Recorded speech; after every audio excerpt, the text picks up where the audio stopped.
오늘은 PFL 글로벌 토너먼트 4강전 이벤트가 있었습니다. 22승 무패 파이터 하이볼라이프와 김태균 선수가 패드급 4강전을 치렀는데요.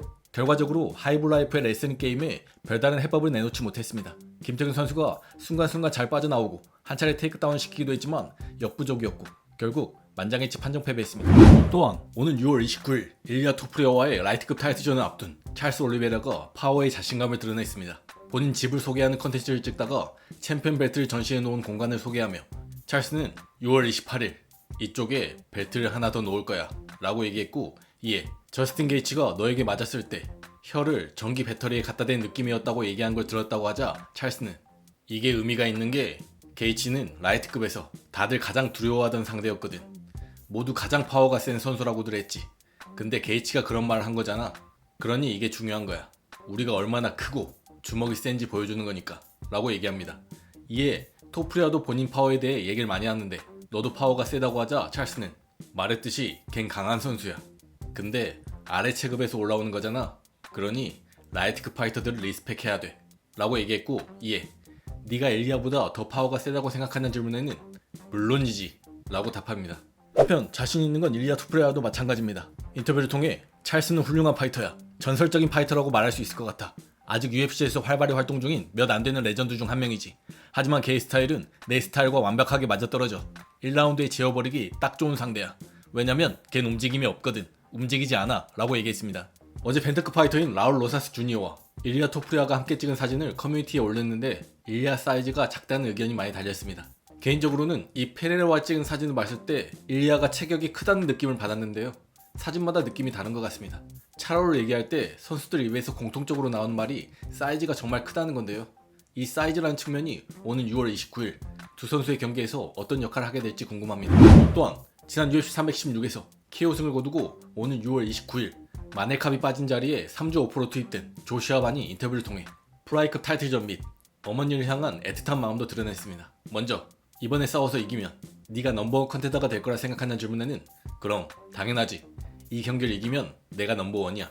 이기면 타이틀샷을 주겠다는 말을 듣진 않았지만 내가 이기면 다음으로 누구와 싸워야겠어? 내가 랭킹 1위를 이기면 내가 랭킹 1위가 되는 거잖아. 이게 현재 내 생각이야 라고 얘기했습니다. 또한 조슈아 반은 이번에 어머니께 집을 사드렸는데요. 이에 대한 질문도 있었습니다. 어머니께 집을 사줘야겠다는 생각을 한 이유에 대한 질문에 조슈아 반은 아버지가 2017년에 돌아가신 이후로 내가 집의 가장이 되어야만 했어. 그게 내 인생을 바꾸게 된 계기 중 하나였지. 왜냐면 내가 우리 가족 중 유일한 아들이었거든. 어머니가 힘들어하시는 모습을 보기도 했고, 근데 어머니는 나한테 신용카드를 줘서 내가 원하는 걸 할 수 있게 해줬지. 그래서 그 은혜를 갚는 게 도리라 생각했던 거야. 훈련을 시작했을 때 밖에서 달리기도 하고 그러잖아. 새로운 빌딩이나 아름다운 집들을 볼 때마다 친구들한테 항상 말했어. 야, 봐봐. 나 언젠가 저런 집을 살 거야 라고 말이야 라고 얘기했습니다. 조슈아 반은 미얀마 난민 출신으로 10살쯤에 미국으로 이주했는데요. 과거 인터뷰 등에서 처음 미국에 왔을 때 돈도 없었고 영어도 못했고 아는 사람도 없었다며 힘들었다 얘기했던 바 있습니다. 이렇게 어머니께 집도 선물하고 UFC에서도 활약하게 됐으니 인생이 180도 변했다 해도 과언이 아닌 듯합니다. 또한 알저메인 스털링이 어제 에리얼 헤라니 쇼에 출연해 메랍과 코리 샌데건전 예상 및 본인의 다음 상대에 대해서도 얘기했습니다. 먼저 코리가 메랍을 상대로 어떻게 할 것 같냐는 질문에는 오말리보다는 잘할 것 같아. 내 얘기 들어봐. 샌다게는 사실 탄탄한 그래플러야.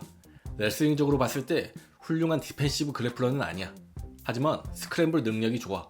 라이언 홀과 훈련을 많이 해서 레그라 게임이 정말 좋아. 우마르 상대로도 정말 잘했어. 넘어졌다가도 다시 일어나고 롤링하고 그래미 롤도 하고 다리 공격도 시도하면서 다시 일어나는 그런 움직임을 아주 잘 보여줬어.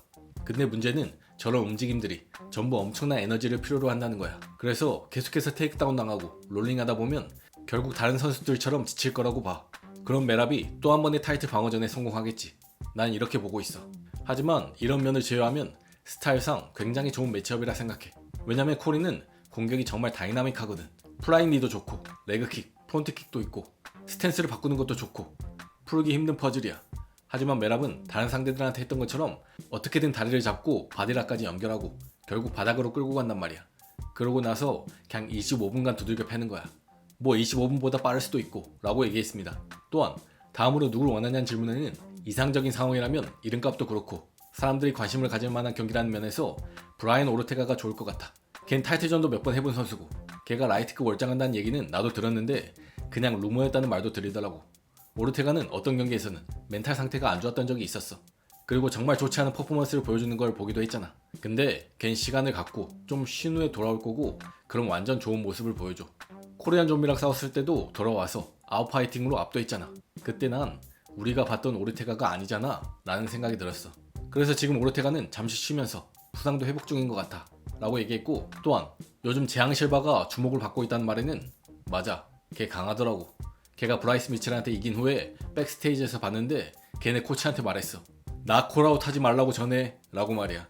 지금은 걔랑 싸우고 싶지 않거든. 싸울 수는 있는데 지금 하고 싶진 않아. 걔랑 나랑 가고 있는 방향이 다르기도 하고 걔도 자기 할 일 하고 나도 내 일을 하면 언젠가 만나게 되겠지. 하지만 지금 당장 그 문제를 마주하고 싶진 않아. 솔직히 말해서 걘 빡세. 싸우기 빡센 선수야 라고 얘기했습니다. 또한 스털링은 아놀드 앨런과도 싸우면 좋을 것 같다고도 얘기했고, 본인이 과거 트윗으로 모브사르가 로페즈보다 타이트샷 자격이 있다 얘기한 후 디에고 로페즈를 비롯해 그의 매니저와도 트윗에서 설전을 벌였던 걸 언급하며 디에고 로페즈와도 정말 싸우고 싶다 얘기했습니다. 또한 그 트윗에서 설전 후에 라커룸에서 디에고를 봤는데 서로 아무 말도 안 했다 얘기하기도 했습니다. 또한 야이르는 타이트샷을 받으려면 한 경기는 더 이겨야 한다 생각한다고도 얘기했습니다. 스털링이 오르테가를 언급했는데 엊그제 오르테가가 SNS를 통해 조만간 경기 소식이 있을 거라고 얘기했기 때문에 오르테가는 다른 사람과 경기가 잡히지 않았나 싶습니다. 또한 얼마 전 UFC 파이터 벤 아스크렌이 폐렴으로 인해 위독한 상황이라는 말이 전해졌는데요. 어제 카이오 보알류가 느닷없이 벤 아스크렌 RIP, 남은 가족들을 위해 기도한다는 말을 남겼고, 이에 벤 아스크렌이 사망한 거냐는 말이 돌았습니다. 이에 다니엘 코미아는 벤 아스크렌이 집에 있다고 했다가 다시 벤은 위스콘신 병원에 있다며 정정해주기도 했고, 벤의 와이프인 에이미 아스크렌도 TMZ 스포츠에 말하길 벤은 살아있고 죽었다는 소문은 완전 거짓이다 라고 얘기하며 상황을 바로 잡아줬습니다. 이에 카이오 보알류에게 비난 여론이 쏟아지자 카이오 보알류가 입을 열었습니다. 얘들아, 내가 실수한 것 같다. 내 잘못이야.